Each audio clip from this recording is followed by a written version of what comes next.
7 को पानी बंद हुआ है, 7 को पानी बंद हुआ, 10 की सुबह है, खेमों में पानी का एक कतरा नहीं है। अल्लाह करे ये मेरी बात आपके जहनों में उतर जाए। एक बच्ची यजीद के लश्कर से निकल के आई, छोटी सी, हुसैन के खेमे में। सैयदा ज़ैनब ने बच्ची को देखा, बुलाया, बेटी इधर आओ। बच्ची करीब आई, कहा क्या बात है? कहा कौन हो तुम हमारे काफिले में तो नहीं हो ना? तो बच्ची ने कहा वो जो सामने वाला खेमा है ना वो हमारा है। कहा तुम्हारे बाप कौन है? कहा मेरे बाप को हुर कहा जाता है। हुर वो हैं जिन्होंने हुसैन पे पानी बंद किया है, हुर वो हैं जिन्होंने हुसैन का रास्ता रोका है। उनकी बच्ची 10 की सुबह में आ जा रही है। सैयदा ज़ैनब ने बुलाया, बुला करके कहा बेटी तब तो हमारी मेहमान बन गई हो। हमारे खानदान का उसूल ये है कि हमारे घर पे जो मेहमान आया करते हैं वो कभी खाली नहीं लुटाए जाते हैं। ए बेटी आज मजबूरी है, हमारे घर पे पानी का एक कतरा भी नहीं है। अगर होता तो तुझे पिला दिया जाता, अगर रोटी होती, एक लुकमा भी होता बेटी पहले तुझे दिया जाता। लेकिन आज अफसोस ये है कि हमारे खेमों में न पानी है न रोटी है, जिससे तेरी मेहमान नवाजी की जाए।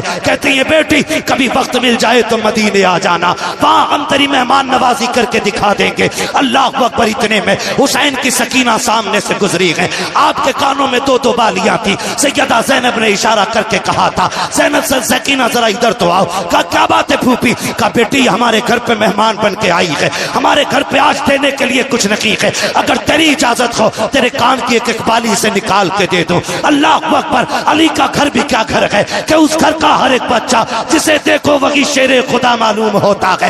हजरत सकीना ने कहा था फूफी जी निकाल लीजिए। कहा बेटी तेरे कान का जेवर है, क्या तू इजाजत देती है? तब सैयदा सकीना ने कहा था फूफी जान हमें जेवर से ज्यादा मदीने वाले मुस्तफा के घर से प्यार है। हमारा जेवर चला जाए हैरत नहीं है, अगर मेहमान दरवाजे से खाली चला गया दुनिया क्या कहेगी? तभी मैंने कहा था खुद तो खाते नहीं औरों को खिला देते हैं, ऐसे होते हैं मोहम्मद के घराने।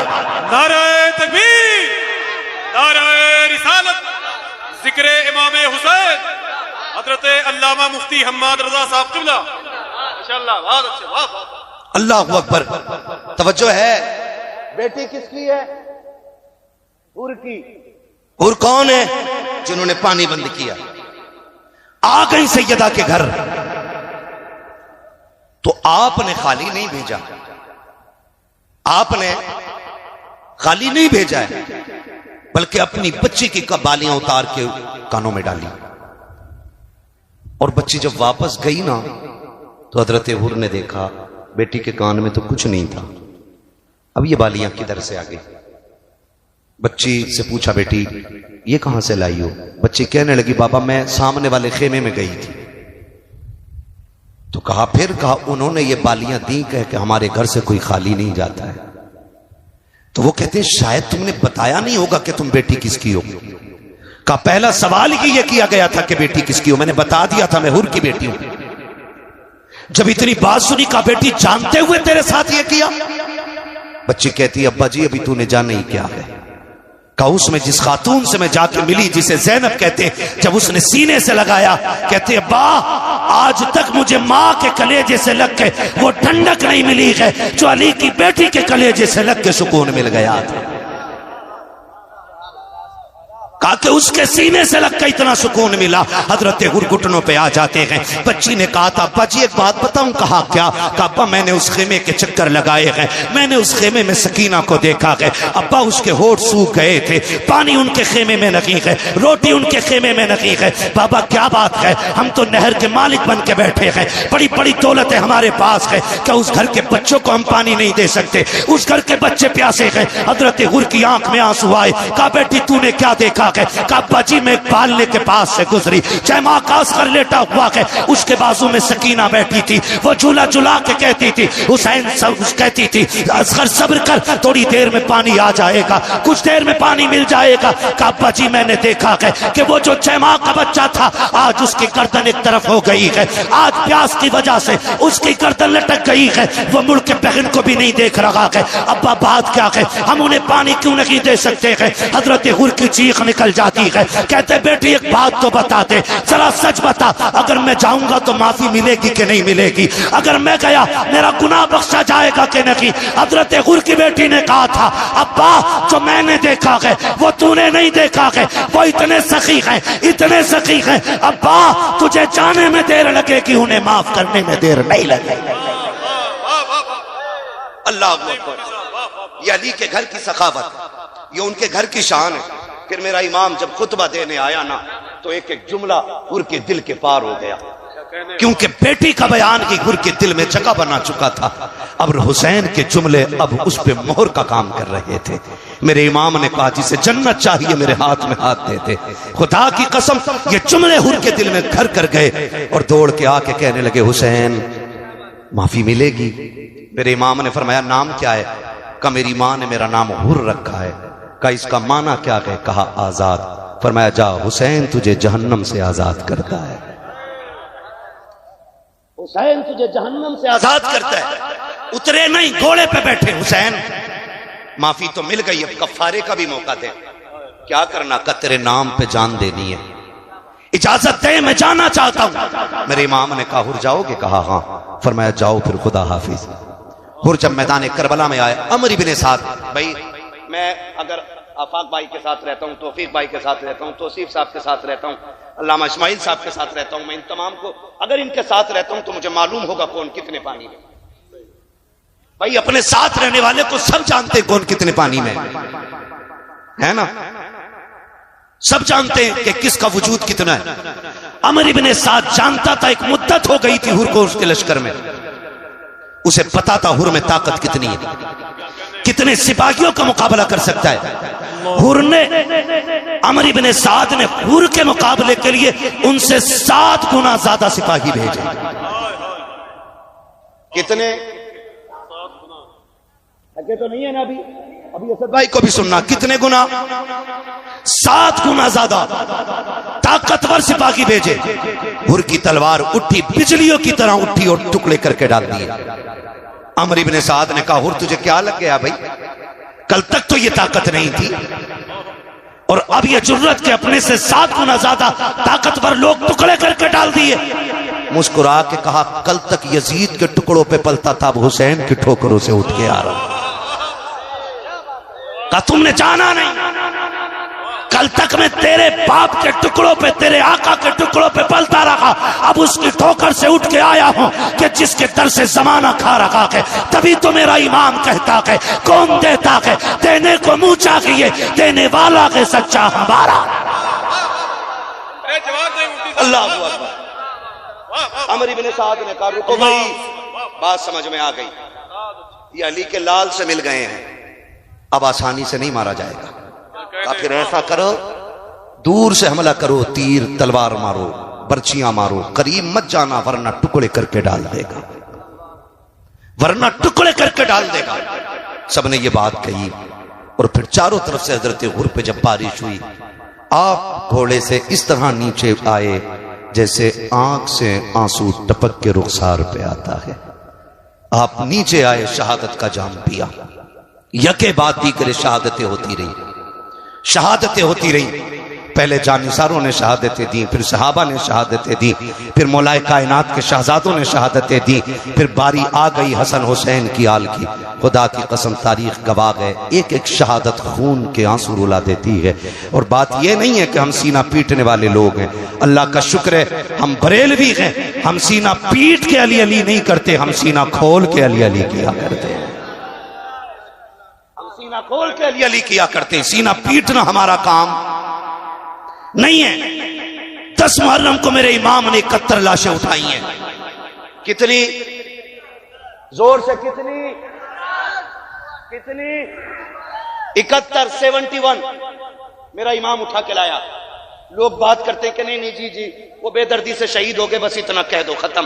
तेरे अब्बा का एक बार एक्सीडेंट होता है तो खोल खोल के बताता, लाइट डाउन थी, नजर कम थी, चश्मा छोटा था, अब्बा को घोड़ा नहीं दिखा, टांग से टकराए, फिर हेलमेट उधर लगा, फिर नीलगाय में घुस गए, ताकि तेरे अब्बा के उसके दिल में दर्द पैदा हो जाए जो तेरे बाप का कुछ लगता ही नहीं। अगर हम हुसैन की शहादत उनसे खुल के बताएं जो पलते ही ज़हरा के टुकड़ों पे हैं, तो फिर पेट में दर्द क्यों होता है?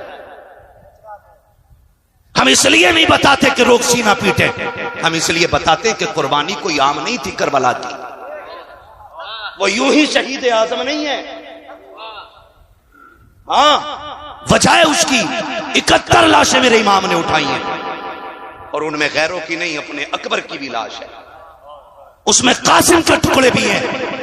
हम तो जानते हैं, खुदा की कसम, रोड पे एक्सीडेंट होता है, लोग देखने वाले गुजर जाते हैं, सतपाई दुनिया गुजरती है, क्या हुआ का हाथ फट गए हैं, कोई कहता भेजा निकला हुआ है। लोग अगर देख सकते हैं तो देख लेते हैं, नहीं देख पाते तो यूं करके निकल जाते हैं। लेकिन अजनबी लाशों पे बैठ के रोया कोई नहीं करता है। लेकिन अगर उन्हीं हादसे के मकाम पर माँ आ जाए या बहन आ जाए, भाई आ जाए या बाप आ जाए, फिर लोगों को पूछने की जरूरत नहीं पड़ती है इसका बाप कौन है। जो रोड पर अपने सर पे मिट्टी डाल रहा होता है, लोग समझ जाते हैं मरने वाले का बाप है। जिसके सर पे दुपट्टा ना हो, लोग जान लेते हैं ये मरने वाले की माँ है। जिस बहन ने होश खो दिए हो, लोग समझ जाते हैं ये मरने वाले की बहन है। हुसैन, तेरे सब्र को सलाम है, तेरी जुर्रत को सलाम है। जिनका एक चला जाता है उनकी कमर टूट जाती है। तू अकबर को लाया मगर टूटा ना था, तू असगर को लाया मगर टूटा ना था, तू मोहम्मद को लाया मगर टूटा तो ना था। हद तो तब हो गई जब मेरा इमाम हजरत कासिम के टुकड़े उठाने के लिए गया और मैदान करबला में गया। चारों तरफ देखा, हजरत कासिम नजर नहीं आए। आप सर पकड़ के बैठ गए। मालिक बता तो सकी, मैं जाके अपनी भाभी को क्या जवाब दूंगा? मेरा भतीजा किधर है? मैं आया अकबर को लेकर चला गया, अब्बास को लेकर के गया, एक एक करके सबको लेके गया। क्या कासिम को नहीं लेके जाऊंगा? कहाँ है मेरा कासिम? अल्लाह अकबर। यजीदियों ने इतने टुकड़े किए थे कि मिट्टी डाल दी थी टुकड़ों पे। आवाज आई गैब से, हुसैन चादर बिछा दे और कान लगा के सुन। जहां जहां से तिलावत की आवाज आती हो वहां वहां कासिम का टुकड़ा मौजूद है। मेरे इमाम ने वो चादर बिछाई है जो कंधे पे नाना मुस्तफा की रखी थी, जमीन पे ला के रखी, कान लगाया है। कहीं से सूरह रहमान की तिलावत की आवाज आ रही है, कहीं से सूरह यासीन की आवाज आ रही है। हाथ मिट्टी में डाल रखे हैं, कहीं से बाजू हाथ आ रहा है, कहीं से पैर हाथ आ रहा है, कहीं से सर हाथ आ रहा है। कटरी को उठाया है, कमर पे रखा है मेरे इमाम ने, और जब खेमे में लेकर के आए हैं, हर लाश को उसके खेमे पे इमाम ने पहुंचाया था। लेकिन जब कासिम को लेकर के आए हैं, उनके खेमे में लेकर के नहीं गए, बल्कि उनकी लाश को लेकर के उम्मे फरवा को नहीं बताया, बल्कि अपने खेमे में ला के रखा। सैयदा सकीना आ जाती है, बाबा जी भैया कहाँ है? कहा बेटी जाओ जाकर के बड़ी अम्मी को खबर कर दो कि चचा ने बुलाया है। सैयदा ज़ैनब, सैयदा सकीना गई है, बड़ी अम्मी जान आपको बाबा बुला रहे हैं। हजरत ज़ैनब आई है, बैठ जाती है। इमाम मेरे इमाम ने कहा था भाभी पूछोगी नहीं कासिम कहाँ है? अल्लाह अकबर। देखो तो सही, अली के घर का सब्र देखिए। खुदा की कसम, कटरी को देख के कहा था उम्मे फरवा ने कि यही तो मेरे कासिम की लाश है। कहा तुम्हें कैसे पता? कहा माओ को पूछने की जरूरत नहीं पड़ती, खुशबू बता देती है बेटे जहां हुआ करते हैं। नारे तकबीर, नारे रिसालत, जिक्रे अहले बैत। है तवज्जो सारे लोगों की, खुदा सलामत रखे सारे लोगों को। जब गठरी खुली, सबसे ऊपर सर रखा था। हजरत उम्मे फरवा ने ना बाल नहीं नोचे थे, गरेबान चाक नहीं किया था, बल्कि वो सर जो गठरी में सबसे ऊपर रखा हुआ था उसको चूमा, और फिर सजदे में गिर के कहती मालिक तेरा शुक्र है तूने उम्मे फरवा की कुर्बानी कबूल फरमा ली है। ये जुर्रत, ये सुजात उनके घर की है। 71 लाशें मेरे इमाम ने उठाई हैं। आज तो मुझे हैरत होती है यार, 10 मुहर्रम के नाम पे क्या क्या ना हुआ, कौन कौन से तमाशे और कौन कौन से मेले नहीं हुए, जिनको पर्दे का वकार देने के लिए नबी की बेटी ने मुख्तसर सी जिंदगी में मुकम्मल किताब दे दी। आज उन्हीं की बेटों की कुर्बानी के दिन में हमारी बेटियां बेपर्दा हो गई। मैं पूछना चाहता हूं एक एक नौजवान से, मुझे इससे मतलब नहीं है कि आप ताजिया किस तरह बना रहे, मगर मैं इतना कहूंगा आज हमारे ताजिए रोज़े हुसैन का नक्शा कम और मंदिर ज्यादा होते हैं। हाँ, उनमें टोटल मंदिर का नक्शा होता है, वरना जिस तरह जो नक्शा बनना था किसने बनाया बताओ? कितने लोग बना रहे हैं। और फिर हद हो गई यार, हद हो गई। जो साल भर बेटी घर से नहीं निकली वो ताजिए में धागे बांधने निकल गई, और हम इसे दीन कह रहे हैं। मुझे बताओ, अगर रोज़े हुसैन का नक्शा ही क्यों ना हो, बताओ रोज़े हुसैन का नक्शा ज्यादा है या हुसैन ज्यादा है? बोलो बोलो तो सही, नक्शा ज्यादा है कि हुसैन? और जोर से, इतनी जोर से बोलो कि गाफिलों के कानों के पर्दे फट जाएं और उन्हें पता चल जाए कि दीन क्या है। बताओ रोज़े का नक्शा ज्यादा है कि हुसैन ज्यादा है? उलमा गवाह है ना, मेरी कौम साफ कह रही है कि नक्शे से ज्यादा वकार मेरे हुसैन का है। क्लियर है ना? कोई शक? बड़े बड़े उलमा बैठे हुए हैं, ये सब मेरे सर के ताज हैं। पूरी जिम्मेदारी के साथ कह रहा हूं, 1 लाख नक्शे उनके रोजे के बना लो, मैं एक बाल हुसैन के सर का लेके आ जाऊं। 1 लाख नक्शे मिलकर के भी हुसैन के एक बाल की बराबरी नहीं कर सकते। फिर वो ताज़िए जिन्होंने इस्लाम का नक्शा ही बदल डाला। मैं उन बेवकूफ कायदीन की बात नहीं कर रहा हूं जो पढ़ते कुछ हो रहे हैं और समझते कुछ हो रहे हैं, और फिर गुमराही के लिए भी फतावे रज़विया का हवाला देते हैं।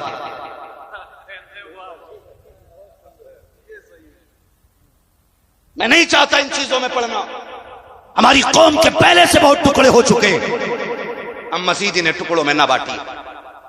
अगर आपकी समझ में फतावे रज़विया नहीं आ रही है, अल्लामा इस्माइल के पास आइए, हमारे इन उलमा के पास आइए, इनके बाल सफेद हो गए कुरान पढ़ते पढ़ाते। इनसे वो चैप्टर खुलवाइए जिसकी रोशनी में तुम जवाज के फतवे दे रहे हो बैठ करके। हाँ, मेरा फोटो लगाया, उस पर चुड़िया बना दी, वो वाली जो 11,000 की लाइन पे लगी होती है। मैंने कहा सुन, ये चिड़िया हर उस जगह समझ लिया कर जहां मैं हुआ करूं, क्योंकि शुक्र है हमने ताजुश शरिया की जूतियां उठाई हैं। तुम्हारे जैसे कुत्तों को चुटकियों में हम मिट्टी में मिलाना जानते हैं, लेकिन हमारे सामने उम्मत के और मसाइल बहुत हैं। हम उन्हीं मसाइल पे बात करना चाहते हैं। आपसे कहूंगा नौजवानों, किसी ऐसी गवार के धोखे में मत आना जो फतावे रज़विया का हवाला दे करके हमारी कौम के ईमान का सौदा करने लग जाए। मेरा उसूल है यार, मैं आईना को दिखाऊंगा दाग चेहरे के, जिसे खराब लगे सामने से हट जाए। हमें चापलूसी करनी नहीं आती है। हुसैन की महफिल है, उन्होंने जान दी है तो फिर जान की परवाह हम भी नहीं करेंगे। बस इतनी तो करोगे, धमकियां दोगे, गुंडे भेजोगे मारने के लिए, इससे ज्यादा तुम्हारी औकात कुछ भी नहीं है। और जिन गुंडों पे तुम कूदते हो ना, ऐसे गुंडे हमारी गलियों में प्लास्टिक बीनते हैं। औकात क्या है तुम्हारी और तुम्हारे गुंडों की? हम मौलाए कायनात के मानने वाले लोग हैं। और हैदर कर्रार से किसी ने कहा था, हुजूर एक सिपाहियों का दस्ता साथ रख लें। कहा क्योंकि दुश्मन बहुत है, हिफाजत रहेगी। तब मेरे मौला ने क्या कहा था? फरमाया था अगर मौत आ जाएगी तो 7 ताले भी अली की जान नहीं बचा पाएंगे। और जब तक मौत का वक्त नहीं आया है, पूरी दुनिया जितना चाहे जोर लगा ले, मौत से पहले अली को कोई नुकसान नहीं पहुंचा सकता। आपसे भी कहना चाहता हूं, सच्चे पक्के बरेलवी बनिए, खाली चादर के लुटेरे बरेलवी ना बनिए। एक तो भाई इस चीज पे तकरीर कर गया कि औरतें क्यों नहीं आनी चाहिए मदार पे, धंधा कर बैठे लोग। नाम नहीं लूंगा मैं, नाम लूंगा तो जबान भी खराब होगी, महफिल भी खराब होगी। बचे इन सारे लोगों से, ये खुराफातें हुई। और बस क्या कहिएगा, बस समझने की आप कोशिश करें। मुझे बस ये बता दे, याद रही वो बात, रोज़े हुसैन का नक्शा बड़ा है या हुसैन बड़े हैं? जिनका कीदा वही बोले, कौन बड़े हैं? हुसैन बड़े हैं। मान लिया इतना। अब अगली बात कहूं, अल्लाह करे ये बात दिल में उतर जाए, ठीक है ना? कभी दास्तान करबला फिर सुन लीजिएगा। जब लोग मिंबर पे पढ़ने और बोलने वाले कम हो तब, है ना। आज लंबी कतार है और वक्त भी मेरा मुकम्मल हो चला है। बस मैं आखिरी बात अर्ज कर रहा हूं, जरा कह दें या हुसैन। नहीं नहीं, आवाज नहीं निकली, जरा बोले या हुसैन। बड़ी मेहनत से जलसे होते हैं और कोशिश ये रहती है इनमें कुछ लेके हम जाएं। अगर कुछ नहीं लेके गए ना तो फिर तब्दीली नहीं आएगी कौम में। आपको नेकियां मिल जाएंगी, आपको अल्लाह जन्नती बना देगा। ये फसाइल अपनी जगह है, लेकिन तब्दीली नहीं आ सकती है। तब्दीली तभी आएगी जब अमल करने के लिए बात सुनी जाए, ठीक है ना। अगर आवाज है गले में तो बोलें जरा, बताइए रोजा बढ़ा के हुसैन बढ़े? और जोर से कौन? मुहर्रम की 10 तारीख है, 71 लाशें मेरे इमाम ने उठाई हैं, खुद सवारी पे सवार है। कहा ज़ैनब, कहा जी भैया, कहा सुनो मेरी शहादत पे बाल ना नोचो, मेरे इंतकाल पे गरेबान चाक ना करना। फरमाया बगैर मेरी लाश पे बेपर्दा मत आ जाना। एक तारीख की कोई लकीर मुझे लिखी हुई एक लाइन दिखा दो जिसमें यह लिखा हो हुसैन बाल नोच करके, ज़ैनब बाल खोल करके हुसैन की लाश पे आई हो।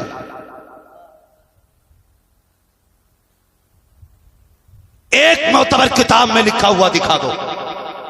मैं राफजियों की बात नहीं करता हूं, उन्हें तो सीना पीट नहीं है क्योंकि पिटाई उनका मुकद्दर है, और ये मेरे कहने की वजह से नहीं, अली की बेटी के कहने की वजह से है। क्या कहा था आका हुसैन? कहते अगर मैं शहीद हो जाऊं तो मेरी कब्र पर, मेरे जिस्म पर आपको बेपर्दा नहीं आना है।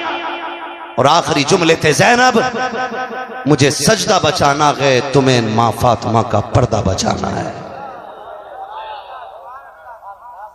मैं सजदा बचाने जा रहा हूं, तुम्हें पर्दा बचाना है। मेरा इमाम मक्तल में गया, तारीख गवाह है, इमाम शहीद हो गए हैं, लाशों पे घोड़े दौड़ गए हैं, लेकिन किसी ने सैयदा ज़ैनब को बेपर्दा नहीं देखा है। हाथ जोड़ के कहता हूं बहनों के भाइयों से, बेटियों के बापों से, क्या डूबने के लिए इतना ही कम है कि दिसंबर के अंदर 5 मुस्लिम बच्चियां गैर मुस्लिमों के साथ होटल में पकड़ी गई हैं? क्या ये मर जाने के लिए कम है? घोसी जैसे शहर के अंदर पर्दा बोलने वाली बेटी गैर मुस्लिम के साथ चली गई है, क्या यह डूबने के लिए काफी नहीं है? रामपुर जैसे शहर के अंदर एक मुस्लिम बच्ची ने सैकड़ों मुस्लिम बच्चियां गैर मुस्लिम बच्चों के हवाले की है, क्या मरने के लिए यह काफी नहीं है? क्या डूब मरने के लिए इतना नहीं है? हम किस दिन संभलेंगे? कभी टोरी के नाम पे बेटियां निकाली, कभी ताजिए के नाम पे बेटियों को बेपर्दा किया। कौन सा मुंह सैयदा ज़ैनब को दिखाओगे? तुम्हें खुदा का वास्ता, अगर ज़ैनब हुसैन जैसे भाई के जिस्म पे बेपर्दा नहीं आती तो बेटियों को इन ताजियों पे जाने की इजाजत किसने दी है? ताकि बांधने की इजाजत किसने दी है? सुनो, तुम्हें ज़ैनब का वास्ता है, तुम्हें फातिमा का वास्ता है, जाके बेटियों से कह देना, ए बेटी हुसैन वाली वो नहीं होती है जो ताजियों पे धागे बांधती है, हुसैन वाली वो होती है जो सरों पे दुपट्टे बांधा करती है। जवाब नहीं मुफ्ती साहब। इस किरदार को आम करो, आम करो। तुम्हारे यहाँ की औरतें मस्जिद में नमाज पढ़ती हैं? कहने एक टाइम की भी नहीं जाती? हाँ? अरे जाती नहीं औरतें मस्जिद में, जुमा पढ़ने भी नहीं जाती? सही बताओ, जाती है जुमे में? अरे अच्छा, अलविदा जुमे को उसमें भी नहीं? फिर ईद तो जाती होंगी ना? बोले हाँ, डर क्यों रहे? जाती है ईद की नमाज पढ़ने? बोले जोर से। इधर वाले भी मेरे भाई बोल दे, बड़ी बड़ी दूर से एक एक भाई आया है। खुदा आपकी मोहब्बतों को कबूल फरमाए और ज़हरा के लालों का सदका अता करे। मुझे पता बड़ी बड़ी दूर से नौजवान आए हैं और इनको मैंने नहीं बुलाया है, जिनकी महफिल है उन्होंने बैठा रखा है। मेरी औकात क्या है मैं किसी को बुला सकूं? ये तेरा कर्म है आका के बुला लिया है अपना। कहां मुझसे ये कमीना, कहां सिलसिला तुम्हारा? जाती है नमाज पढ़ने मस्जिद में? अरे बोलो भाई, नहीं बोलोगे ऐसे ही बोलता रहूंगा भाई, फिर असद भाई फजर बाद पढ़ेंगे। क्या राय है ना? तवज्जो है सारे लोगों की? जाती है जुमा पढ़ने, ईद पढ़ने? क्यों? क्यों नहीं जाती? क्यों नहीं जाती है भाई? क्योंकि इस्लाम ने इजाजत ही नहीं दी। क्यों इजाजत नहीं दी? ताकि इनकी इज्जतें महफूज रह सकें। जबकि मस्जिद में कोई नापाक नहीं आता मुफ्ती साहब, सारे ही पाक आते, सारे ही अल्लाह की इबादत करने के लिए आते। लेकिन शरीयत ने बेटे की इज्जत का इतना लिहाज किया।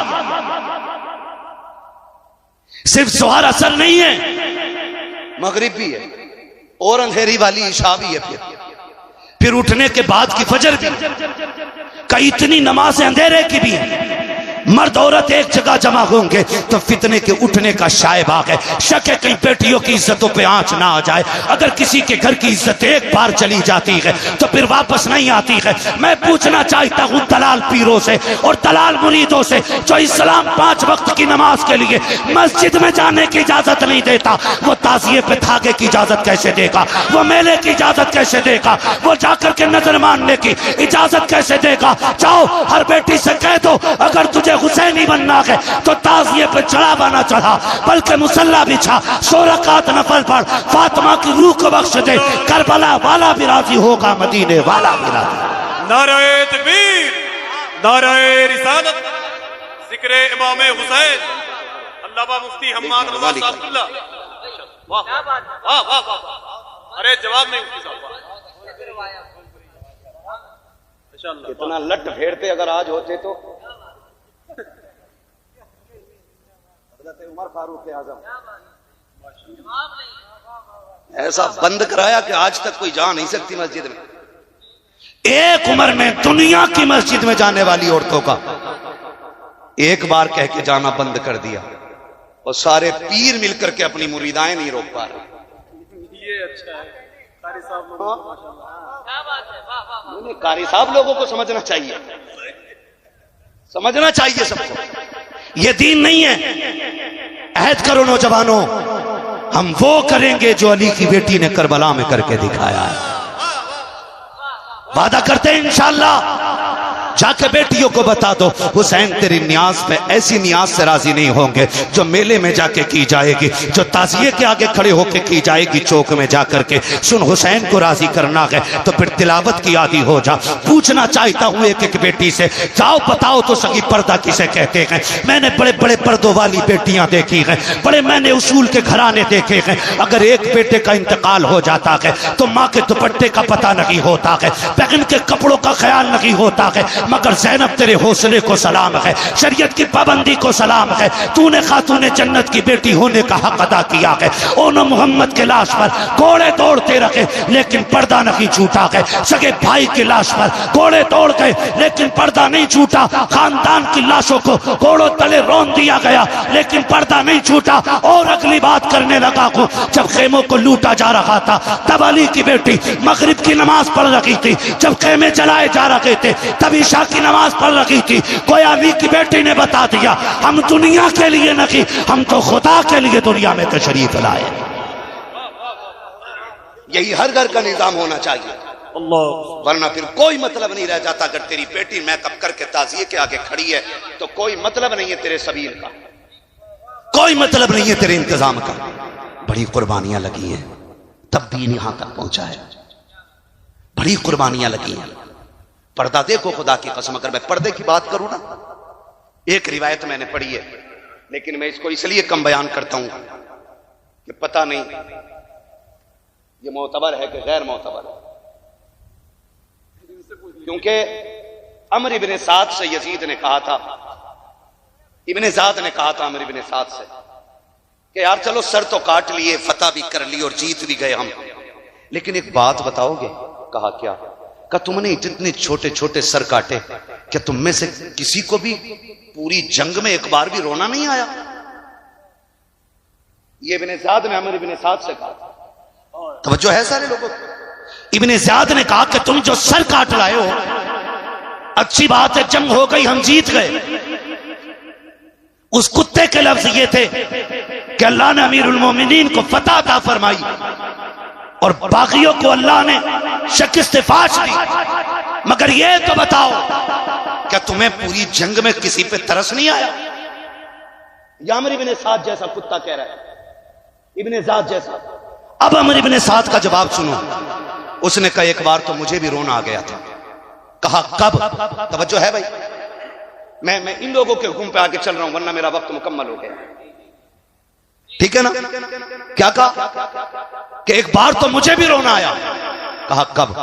कहा जब हुसैन घोड़े से नीचे आए और आपका घोड़ा वापस खेमे में पलटा, जीन खाली थी। हुसैन जब नीचे आए किसी में जुर्रत नहीं थी, कोई अली के बेटे के पास चला जाता। उसने कहा मैंने 42 फौजियों को भेजा था, सर काट के लाओ। कहा जब अली के बेटे ने यूं सर घुमाया तो सारे तलवार छोड़ के आ गए थे। कहता उसी बीच में जब घोड़ा पलटा और घोड़े की जीन हुसैन की सकीना ने खाली देखी, कहा उसने खेमे से निकल के मक्तल की तरफ देखा। हुसैन कायदे में बैठे थे करबला के मैदान में। कहा तब हुसैन की सकीना दौड़ के आई। कहता पैदा करने वाले की कसम, पर्दा बहुत अहम था हुसैन के घर का कि वो 7 साल की सकीना भी इस तरह आ रही थी कि मैंने उसके चेहरे की एक झलक भी नहीं देखी थी। ये वो कह रहा है अमर इब्ने साद, ये कह रहा है मैंने एक झलक उसके चेहरे की नहीं देखी। का 7 साल की बेटी का पर्दा ऐसा था। का सुन रोना कब आया? का जब बेटी आई हुसैन की गोद में बैठी और बाप के चेहरे का लहू साफ करने लगी। मेरे इमाम बेटी से प्यार कर रहे, बेटी बाप से प्यार कर रही है। कब मैं सामने खड़ा था तो हुसैन ने एक दहाड़ मारी और एक मर्दाना आवाज में कहा था कुत्तो अपनी नजरें फेर लो, मैं अपनी पर्दे वाली बेटी से मुलाकात कर रहा। कुन या मुईनुद्दीन चिश्ती कादरियम नारे या गौसे आज़म मीज़नम दमज़ शेख अहमद रज़ा खां कुतुब आलम मीज़नम बलगल उला बिकमालिही कशफत दुजा बिजमालिही हसनत जमीउ खिसालिही सल्लु अलैहि व आलिही। करूं तेरे नाम पे जां फिदा, न बस एक जां दो जहां फिदा, दो जहां से भी नहीं जी भरा, करूं क्या करोड़ों जहां नहीं। जिसको अपने नबी से जितनी मोहब्बत का एहसास हो, कोशिश करें सारे लोग उतनी ही आवाज़ के साथ रसूल और आले रसूल की बारगाह में दुरूद और सलाम की डालियां निछावर कर लें। पढ़ें बावाज़े बुलंद अल्लाहुम्मा सल्ली अला सय्यदिना व शफीइना व नबिय्यिना व मौलाना मुहम्मदिन मअदनिल जुदी वल करमी व आलिहि व अस्हाबिहि व बारिक व सल्लिम सलातन व सलामन अलैका या रसूल अल्लाह सल्लल्लाहु तआला अलैहि वसल्लम। मैं सबसे पहले मुबारकबाद पेश करता हूँ सोनू भाई और उनके तमाम रुफ़क़ा, अहबाब, दोस्त और वो तमाम बरादरान जिन्होंने बेपनाह कोशिशें और मेहनतें करके इस महफिल को सजाकर हमें और आपको अल्लाह और उसके रसूल के जिक्र करने का मौका फराहम किया। मौला करीम इन तमाम अहबाब को दिन दूनी रात चौगनी तरक्कियाँ अता फरमाए और जितने भी आशिक़ाने मुस्तफ़ा इस महफिल में तशरीफ़ फरमा हैं, अल्लाह करीम सबकी हाज़री के सदक़े में हमारी भी हाज़री अपनी बारगाह में कबूल फरमाए। मुअज़्ज़ज़ हाज़रीन इकराम, अभी आपने बड़े ख़ूबसूरत लबो लहजे में शुअरा से नातो मनक़बत के अशआर मुलाहिज़ा फरमाए। उनके बाद एक बहुत कम वक्त में आपने बड़ी खूबसूरत गुफ्तगू भी मुलाहिज़ा फरमाई। मेरे बाद भी इंशाअल्लाह आपको खूबसूरत कलाम भाई असद इकबाल कलकत्तवी साहिब क़िबला से सुनना है। कोशिश ये रहेगी कि उतनी देर बात की जाए जितनी देर आपके कानों को बोझ न लगे, इसलिए कि जिक्र पाकों का है, जिक्र कदर वालों का है, इसलिए समाअतें भी कदर वाली ही होनी चाहिए। मैं नहीं चाहता कि उनके जिक्र को इस तरह सुना जाए कि जैसे कुछ सुना ही नहीं, क्योंकि जिक्र नज़ीम हस्तियों का मैं करूंगा कि जिनका तारुफ बरेली के इमाम ने इस तरह कराया कि सुबह तैबा में हुई बट्टाग़े बाड़ा नूर का, सदका लेने नूर का आया है तारा नूर का, मैं गदा तू बादशाह भर दे प्याला नूर का, नूर की सरकार नूर दिन दूना तेरा दे डाल सदका नूर का, तेरी नस्ल पाक में है बच्चा बच्चा नूर का, तू है ऐने नूर तेरा सब घराना नूर का, तू है ऐने नूर तेरा सब घराना नूर का। मुअज़्ज़ज़ हाज़रीन इकराम, दिली मुबारकबाद में यूं भी पेश करूंगा कि आपने मुहर्रमुल हराम के इस मुबारक महीने की अजीम कुर्बानी का यूं एहतराम किया कि न कोई तमाशा करके, न कोई ढोल की महफिल लगाकर, न कोई बाजे गाजे की रस्में सीधी करके यहाँ महफिल लगाई, बल्कि एक महफिल इसलिए सजाई है ताकि हम करबला वालों का भी जिक्र सुन सके, साथ में मदीने वालों का भी जिक्र सुन सके। और ये सबसे बड़ी बात है कि हम अपने असलाफ का जिक्र इसलिए करते हैं ताकि उनकी जिंदगी से हमें जीने का शऊर हासिल हो जाए। हम अपने बुजुर्गों की बातें इसलिए करते हैं ताकि अपनी जिंदगी को उनकी जिंदगी में ढालने की कोशिश करें, वरना सिर्फ वाकयात सुनाना मकसूद नहीं होता है। वाकयात सुना और अनसुना कर दिया, इससे कोई बेहतर नतीजा नहीं निकलने वाला। मजा तो तब है कि जब उनकी जिंदगी के साँचे में अपनी जिंदगी को ढालने की कोशिश की जाए। नकीब अहले सुन्नत भाई आफाक रजा मुशाहिदी साहब क़िबला बेहद मेहनत कर रहे थे कि बोलें बोलें बोलें बोलें, तो कई लोग मजबूरी में हाथ उठा रहे थे। मैं पहले ही एक बात कह दूं, कोई उनके नाम पे मजबूरी में हाथ ना उठाए, भले ही पूरा उठ के यहां से चला जाए। यहां सिर्फ वो बैठे कि जो मेरे लिए ना आया हो, असद भाई के लिए ना आया हो, आफाक भाई के लिए ना आया हो, सैफ रजा के लिए ना आया हो, समीर रजा के लिए ना आया हो। यहां वो बैठे जो सिर्फ मदीने वाले मुस्तफा के लिए आया हो। ये याद रखिएगा, वरना ये उसूल बना लें और ये अपनी जिंदगी का वजीफा भी इसी को कर लें और उठते बैठते यही कहा करें, जब तक बिके न थे तो कोई पूछता न था, जब तक बिके न थे तो कोई पूछता न था, तुमने खरीद कर हमें अनमोल कर दिया। अजीजाने मिल्लत इस्लामिया, मैं इस मौके को गनीमत समझता हूँ और मैं सोच रहा हूँ लोहा गर्म है तो चोट मार ही देनी चाहिए, क्योंकि हजारों की तादाद में बातें सुनने वाले लोग रोज रोज नहीं मिलेंगे। आज है तो मैं बात कह जाऊं, और मैं ये पूरी जिम्मेदारी के साथ कह रहा हूं, अगर मैं अपने बाप की बात करूं तो गरेबान पकड़ के मिंबर से उठा देना, और बात रसूल पाक की हो तो एक एक बंदा इस बात को सीने पे नोट करके लेकर के जाए। मैं बड़ी शर्मिंदगी के साथ ये कह रहा हूं कि हम उस कौम को परवान चढ़ा रहे हैं जिसमें से 30% हमारी कौम को अभी जलसों में बैठने का अदब नहीं आया है।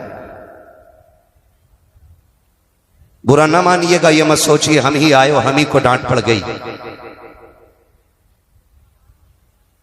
हमारी कौम के 30% नौजवानों को अभी जलसों में बैठने की भी तमीज नहीं। अगर गलत कह रहा हूं अंदाजा लगा लें, मेरे 30% मैंने कहा, लगभग 35% से ज्यादा लोगों के सरों पे टोपियां नहीं है। ये एक बहुत बड़ा अलमिया है, इसे हल्के में मत लेना। हम 70 सालों में अभी तक अपनी कौम को टोपियों का शौक नहीं दिला पाए, और हमें एक बीमारी लग गई है कि दुनिया हमें सबसे ऊंचा मान ले, हमारे परचम लहराएं। मैं तो खुद से भी कभी कभी मुखातब हो के कहता हूं, कभी इतराने की जरूरत नहीं है। परचम कायनात में सिर्फ अल्लाह और उसके रसूल का बुलंद रहेगा। बाकी कायनात की हकीकत यह है कि हुए नामवर बे निशां कैसे कैसे, जमी खा गई आसमां कैसे कैसे। मेरी कौम के नौजवानों, आप इमाम अली मकाम की महफिल में आके बैठे हैं, याद रखिएगा आज के बाद किसी भी जलसे में जाओ ना तो नंगे सर न जाना, इसलिए कि दुनिया की महफिल में बैठने का मतलब और होता है और हुसैन की महफिल में बैठने का मतलब और होता है। यह ख्याल रखिएगा कि जब उनकी महफिल में जाया करो तो टोपियां लगा लिया करो, ताकि यह पता चले कि यह कौम हुसैन की महफिल में बैठने के लिए जा रही है।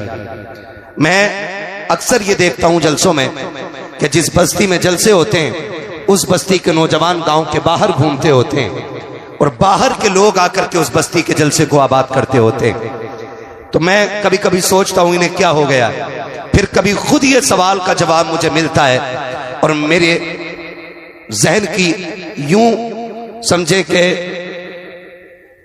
इस तरह से मेरी जहन साजी की जाती है, गोया कोई पीछे से थपकी दे के कहता है कि महबूब की महफिल को महबूब सजाते हैं।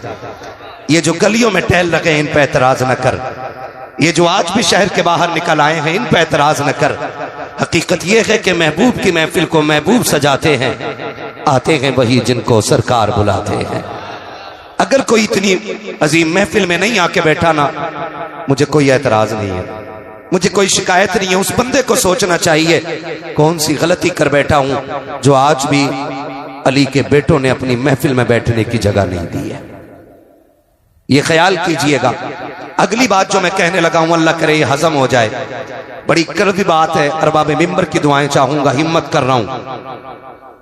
1 मुहर्रम से लेकर 10 मुहर्रम तक हम लोगों ने सफर किए हैं, कई राहों में गुजरे हैं और 10 मुहर्रम में जो नतीजा सामने आया वो बयान से बाहर है।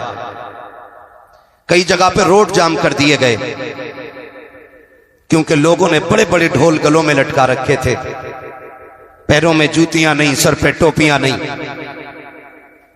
मुंह पर वुजू के नाम से एक कतरा पानी का नहीं गया होगा और ढोल बजा करके सबसे बड़ा हुसैनी का दावा, हुसैनी होने का दावा कर रहे थे।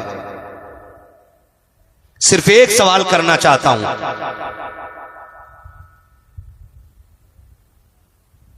कि जिस इस्लाम की खासियत यह है कि उसका मानने वाला अगर किसी गली से गुजरे और उस गली में कोई पत्थर का टुकड़ा पड़ा रह जाए तो देखने वाला कहता शायद यहां से कोई मुसलमान नहीं गुजरा है। अगर इस गली से मुसलमान गुजर गया होता तो यह पत्थर का टुकड़ा रास्ते में नहीं मिलता, क्योंकि महबूब ने ईमान के हिस्से को इमाततुल अज़ान तरीक कह करके ये बता दिया है कि जो रास्ते में पड़े हुए टुकड़े को इस नीयत से हटा देता है कि कहीं किसी को ठोकर न लग जाए, उसके सीने में भी ईमान की शमा जलवगर हुआ करती है। मैं सिर्फ एक बात पूछना चाहता हूं, अगर राह की पड़ी हुई चीज को हटा देना ईमान का हिस्सा है तो ताज़िये के नाम पे, ढोल के नाम पे राहों को इसलिए रोक देना ताकि लोग हमारी तादाद को देख के मुस्कुराने लग जाएं, हमारी कसरत को देख के मुस्कुराने लग जाएं, लोगों को हैरत हो हमारे सरों की तादाद देखकर। मैं पूछना चाहता हूं, ये कौन सा इस्लाम हम दुनिया को दिखाना चाहते हैं, कौन सा दीन दिखाना चाहते हैं? हम जानते हैं गाड़ियां फंसी रहती हैं, उनमें औरतें भी होती हैं, बच्चे भी होते हैं, भूखे भी होते हैं, प्यासे भी होते हैं। अगर तेरे ताज़िये की वजह से कोई बच्चा गाड़ी के अंदर सा रोने लग गया तो बता क्या फर्क रह जाएगा तेरे सितम में और यजीद के सितम में? अगर तेरी वजह से कोई गाड़ी में भूखा रह गया तो क्या फर्क रहेगा तेरे किरदार में और यजीद के किरदार में? तुम्हें खुदा का वास्ता लेके निकलो जुलूस, तुम्हारी मर्जी है, लेकिन राह फेर के नहीं, राह छोड़ के निकलो ताकि दुनिया को पता चल जाए। राहों को रोक लेना ये यजीदियों का काम है, राहें खोल देना ये हुसैनियों का काम है।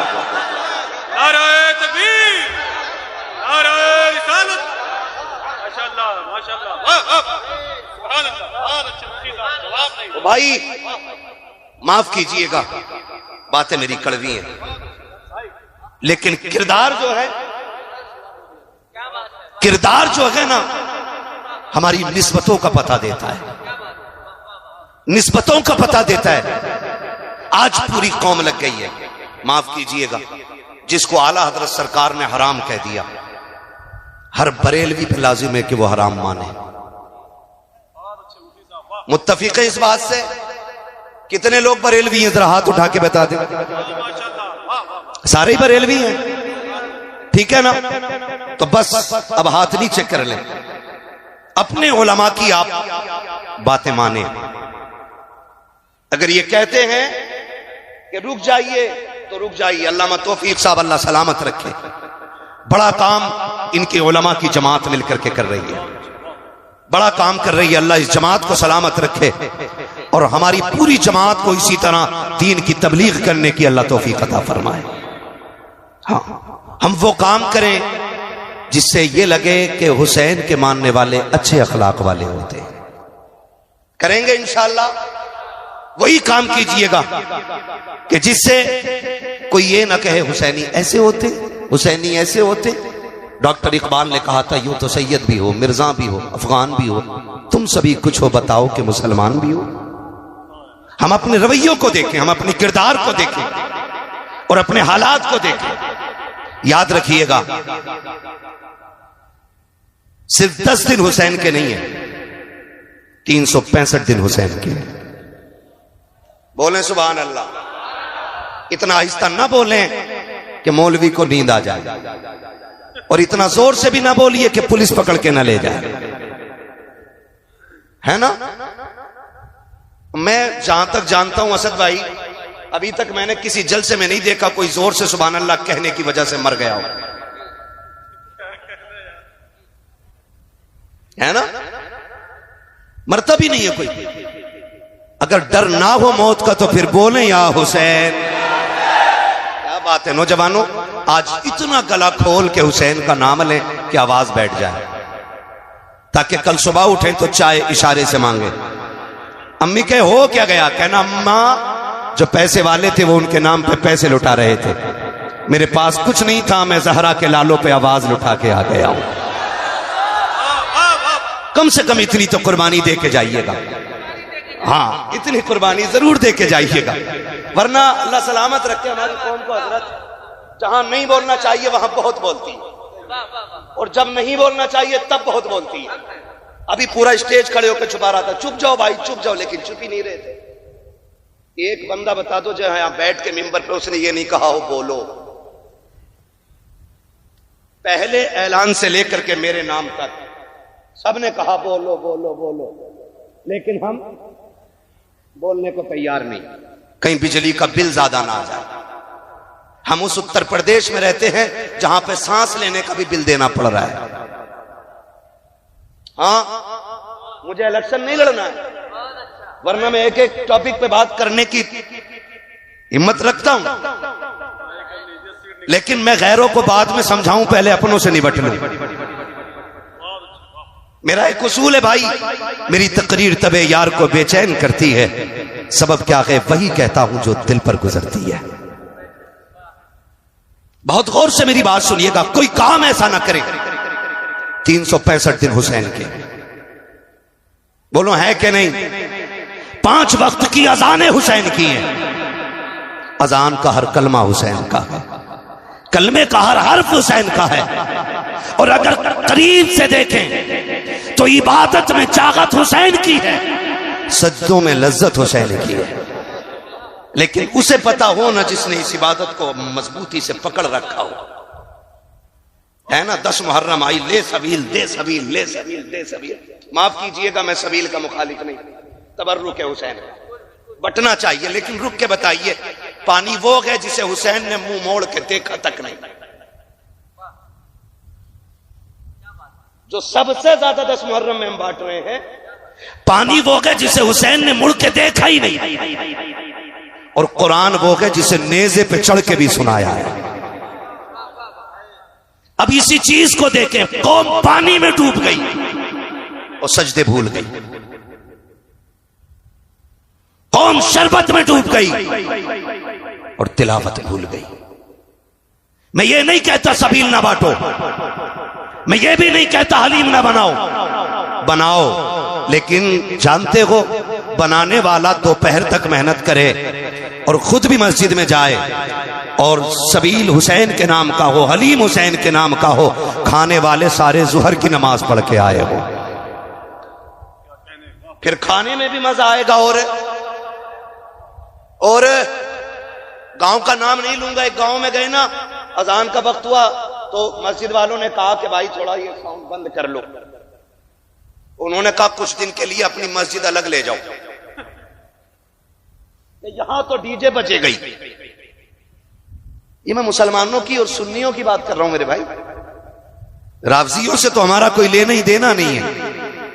मैं सुन्नियों की बात कर रहा हूं, हमारे बीच भी अंधभक्त है। शहादत याद रही, लेकिन शहादत के वक्त का सजदा याद नहीं रहा। ये क्यों भूल जाते हम? कह रहा कुछ दिन के लिए ना आप मस्जिद उधर ले जाइए, 10 दिन तक ये बंद नहीं होना है।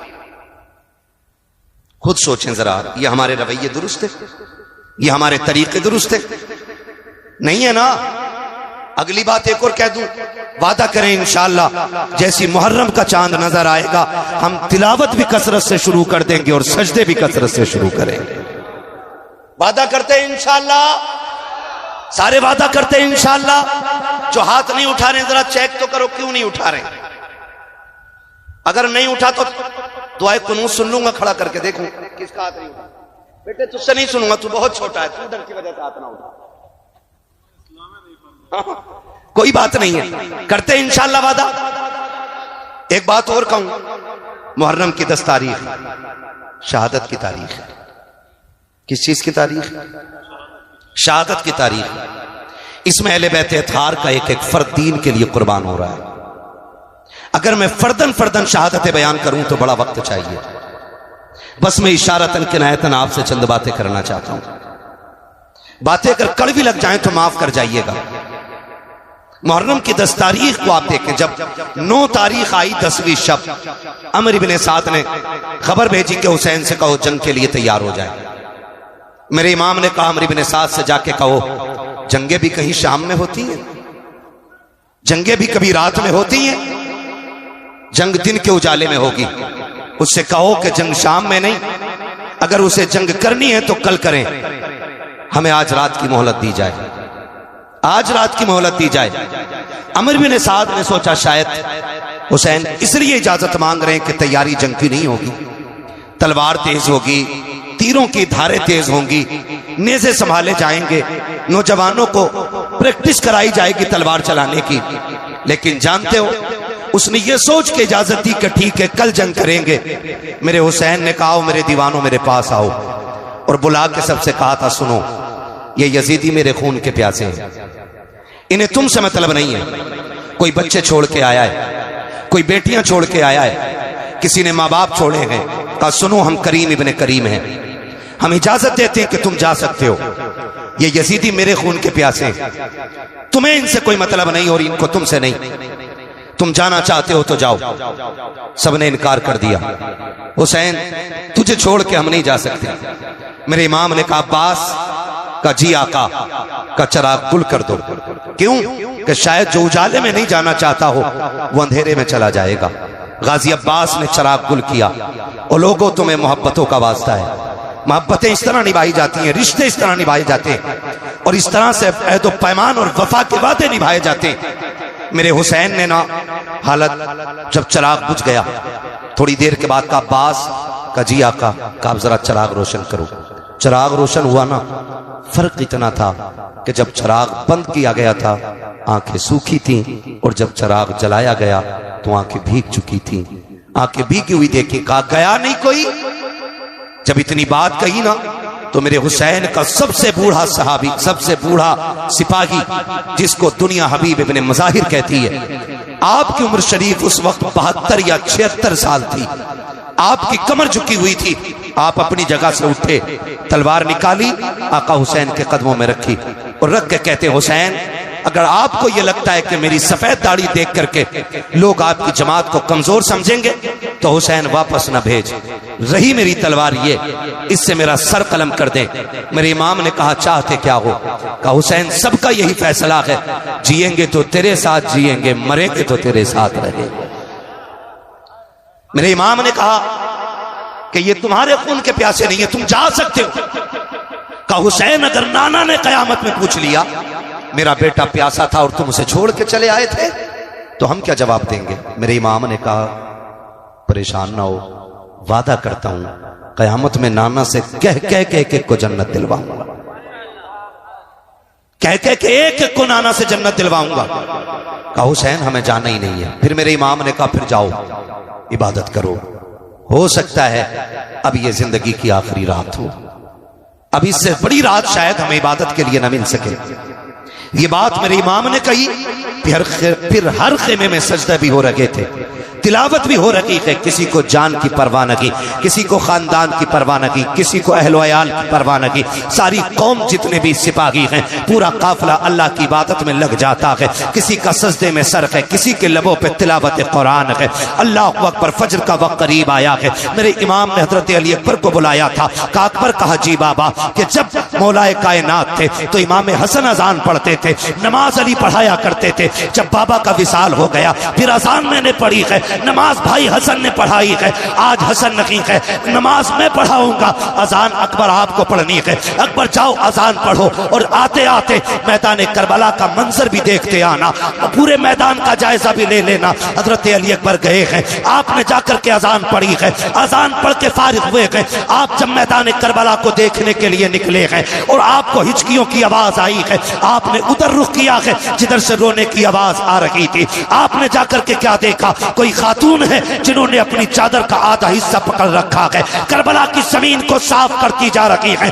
वापस पलट के आए हैं। मेरे इमाम ने कहा था अकबर क्या तुम देख आए करबला का मैदान? का जी बाबा देख लिया है। का क्या क्या देखा है? का सब कुछ देखा है, लेकिन आज अजीब चीज देखी है। का क्या देख के आए हो? का बाबा करबला के मैदान में एक खातून को मैंने रोते देखा है, और सिर्फ रो नहीं रही थी बल्कि दुपट्टे से मैदान करबला की सफाई कर रही थी। इतना मेरे इमाम ने सुना है, आंखों में आंसू आ गए। अली अकबर ने कहा था बाबा मैंने कोई ऐसी बात न कही, आप रोए क्यों हो? कहा बेटे अकबर तुझे नहीं पता है, तूने जिसे करबला में देखा है वो कोई आम खातून नहीं बल्कि मेरी माँ फातिमा ज़हरा मदीने से चल के करबला आ चुकी है।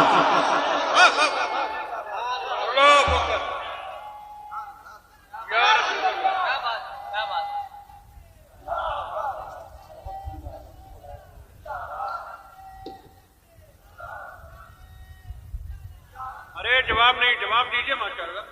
मुझे हैरत होती है, लोग खातून जन्नत की बात करते हैं, वो कैसे आ सकती हैं? वो कैसे आ सकती हैं? मैंने कहा जरा दिल पे हाथ रख के बता, तू 7 समंदर पार हो और तेरी मां हिंदुस्तान में हो, रात के 3 बजे तुम्हारे पेट में दर्द उठे, फजर होने से पहले मां का फोन पहुंच जाता है, बेटे खैरियत है? अम्मा क्यों? कहा रात 3 बजे से आंख नहीं लग रही है, रात 3 बजे से आंख नहीं लग रही है। फिर बेटा टूटे लहजे में बात करता है ना, तो मां कहती है बेटे बीमार है ना? हाँ अम्मी तुझे कैसे पता चला? कहा बेटे रात 3 बजे मेरी आंख खुल गई, तब से दिल घबरा रहा है। मैंने कहा अगर आज की गुनाहगार मां 7 समंदर पार का पता रख सकती है तो खातून जन्नत अपने बेटे करबला में शहीद होने के लिए जो गए हैं उनकी खबर क्यों नहीं रख सकती है? मुझे तो हैरत होती है लोगों पे। कहा अकबर तुमने जिसे देखा है ना वो कोई आम खातून नहीं, मेरी मां फातिमा ज़हरा है। का वो करबला में आ चुकी हैं, तारीख गवाह है। फजर पढ़ी, फजर के बाद का वक्त है, सुने खुद नहीं खाते हैं गैरों को खिला देते हैं, ऐसे होते हैं मोहम्मद के घर आने वाले, ऐसे होते हैं मोहम्मद के घर आने वाले। बहुत गौर से सुनिएगा, फजर के बाद का वक्त शुरू हुआ। एक बच्ची यजीदी खेमों से निकल करके हुसैन के खेमे में आ गई। है तवज्जो सारे लोगों की? भाई कुर्सी के चक्कर में ना पड़े, ये कुर्सी बड़े बड़ों को खा गई और इसकी लंबी उम्र नहीं होती आरिफ भाई, उम्र बड़ी मुख्तसर है इसकी। एक टांग टूट जाए तो बैठने वाले की तोड़ देती है, ये बैठने वाले की तोड़ देती है। हम प्लास्टिक की कुर्सी वाले नहीं, हम तो आयतुल कुर्सी वाले लोग हैं। जो इस कुर्सी पे बैठे 2 फीट उठता है, जो आयतुल कुर्सी को साथ लगा ले वो रोज उड़ के जाके अल्लाह के आसमान तक चला जाया करता है। ये आयतुल कुर्सी का उरूज है। तवज्जो है सारे लोगों की? जिसको जहां जगह मिल गई ये बैठ जाइए भाई। मैं देख रहा हूं एक कुर्सी पे 3 बैठे हुए हैं, कुर्सी पे भी सितम है। कुर्सी ने संभाल रखा है तो ज्यादा हिलिएगा नहीं, वो टूट सकती है। तवज्जो है सारे लोगों की? कौन सा वक्त शुरू हुआ?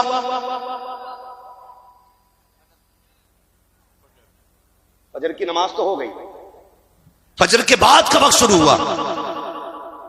अमर बिन साद के लश्कर से एक बच्ची निकल के हुसैन के खेमे में आई। वो बच्ची टहल रही थी, सैयदा ज़ैनब की नजर पड़ गई। जानते हो ज़ैनब कौन है? ज़ैनब वो है जिसने कम उम्र में सबसे पहले कुरान हिफ्ज किया है। हाँ, ज़ैनब वो है जो कूफे की शाहराहों पर, कूफे की गलियों में, कूफे की जमीन पर कुरान की तफसीर बयान करती रह गई है। और मुझे तो बात समझ में ही नहीं आती है, हमारी कौम ने समझा क्या है करबला को। हुसैन जवान होकर के सीधे करबला नहीं गए। हुसैन वो गए जिसने 25 साल रियाजुल जन्ना में बैठ करके लोगों को हुजूर की हदीसें पढ़ाई है। 25 साल तक मेरा इमाम रियाजुल जन्ना में बैठ करके हुजूर की हदीसें पढ़ाता रहा है। और आज मेरी कौम का हाल यह है कि अपना बाप मरने लगता है, बेटे को सूरे फातिहा पढ़ने की तौफीक नहीं होती है, बाप की सांसें अटकने लगती है, तब कुरान वाला तलाश करने जाया करते हैं। कहने को पक्के हुसैनी है लेकिन सही से सूरे इखलास भी याद नहीं है। हाथ जोड़ के तुम्हें खुदा का वास्ता दे के कहता हूं, ओ लोगों, खुदा के वास्ते आने वाले मुहर्रम से पहले भले डेग बने या ना बने, सबील के लिए पानी का इंतजाम हो ना हो, हर नौजवान जिसे कुरान ना आता हो इतना कुरान जरूर सीख ले ताकि 1000 मरतबा सूरे फातिहा पढ़ के 10 मुहर्रम को मुसल्ला बिछा के हुसैन से कहे, आका आपने नेज़े पे कुरान पढ़ के सुनाया है, मैं मुसल्ले पे बैठ के सूरे फातिहा सुनाने आ गया।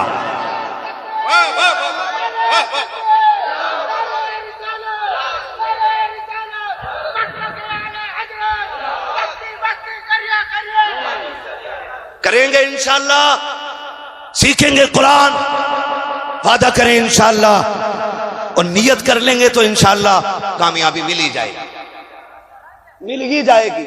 हमने उन्हें मोबाइल चलाते देखा जिन्हें हिंदी नहीं आती। हाँ, एक कह रहा मुफ्ती अम्माद की तकरीर भेज दो, जिसे ये नहीं पता उधर कोई बैठा है क्या। तो हम लोग अंग्रेजी में मोबाइल चलाना सीख जाते हैं, तो क्या हमें कुरान पढ़ना नहीं आ सकता है? बोलो, आ सकता है कि नहीं आ सकता है? वादा करते हैं ना आज हुसैन के नाम पे, आने वाले 10 मुहर्रम से पहले इंशाअल्लाह हम कम से कम सूरे फातिहा जरूर सीख लेंगे, और जितना ज्यादा से ज्यादा सीख सको सीख लो, वरना हमारी कौम का हाल यही है अलमिया भाई, हमारी कौम का हाल यह है, मस्जिद में 2 रकात पढ़ने जाता जिस दिन दूल्हा बनता।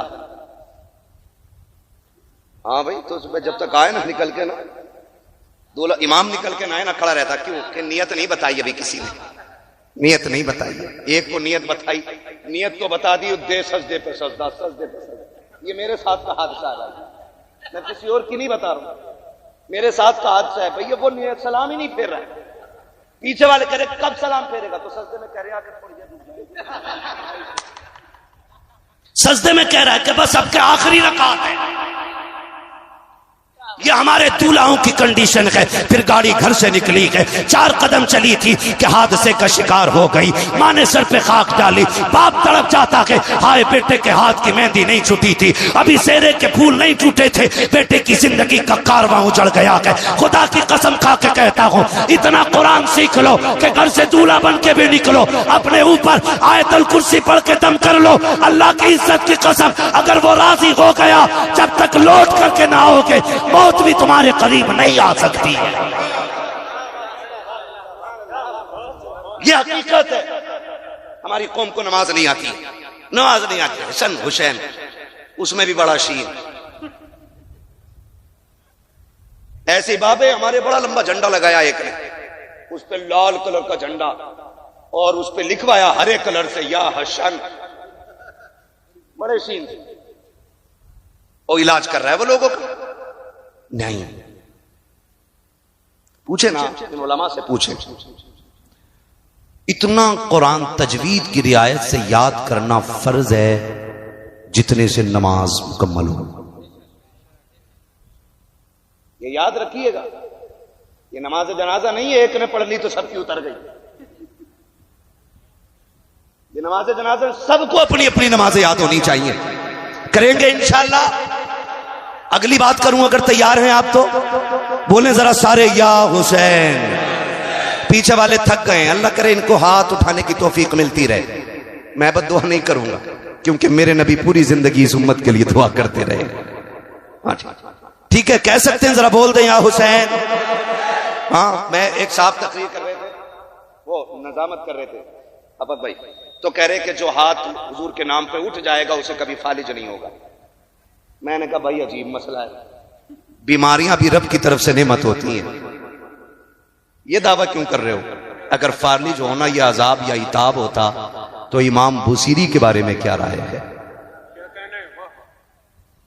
और बीमारियां रब की तरफ से आजमाइश होती है, लेकिन इतना कहूंगा कि जो हाथ हुजूर के नाम पे उठेगा वो किसी बदअकीदा के आगे कभी मिलाने के लिए नहीं झुकेगा। कहें जरा या रसूल अल्लाह। कौन से वक्त की बात हो रही है? फजर के बाद का वक्त है। हुसैनियों में मुबारकबाद पेश करता हूं, तुमने करबला वाले हुसैन की महफिल सजा रखी है, तुम उनकी महफिल में आके बैठे हो जिनकी चौखट से आज तक कोई खाली गया ही नहीं है। बरेली से मेरा इमाम कहता कौन देता है, याद है आपको? कौन देता है? देने को मुंह चाहिए, देने वाला है सच्चा, देने वाला है सच्चा। हमारा नबी, पानी कौन सी तारीख को बंद हुआ था? डर के ना बोलो, ये बात हमने मौलवी से नहीं, ये बात हमने अपनी अम्मा से चूल्हे पे सीखी थी। हाँ, ये बात हमने अपनी मां से चूल्हे पे सीख ली थी कि करबला में 7 तारीख को पानी बंद किया गया था। कितनी तारीख को? और जोर से, कितनी तारीख को? ये आवाज उन तक जरूर जानी चाहिए जिन्हें नई तहकीक का कीड़ा है। हाँ, कितनी तारीख को? हर सुन्नी हुसैनी बोले कितनी तारीख को? एक साहब तो कह रहे हुसैन गुस्ल करके करबला में गए थे, नई नई किताबें लाते निकालते। ठीक है जी, हम आला हजरत वाले लोग हैं जी, और जो आला हजरत कह गए वही हम मानने वाले लोग हैं। अब उनकी बात को रद्द करने के लिए उनसे बड़ा हजरत लेके आओ तो हम मानेंगे। उनकी बात को रद्द करने के लिए किसी चुटपुंजिया हजरत की नहीं मानेंगे। बस सीधी सी बात है।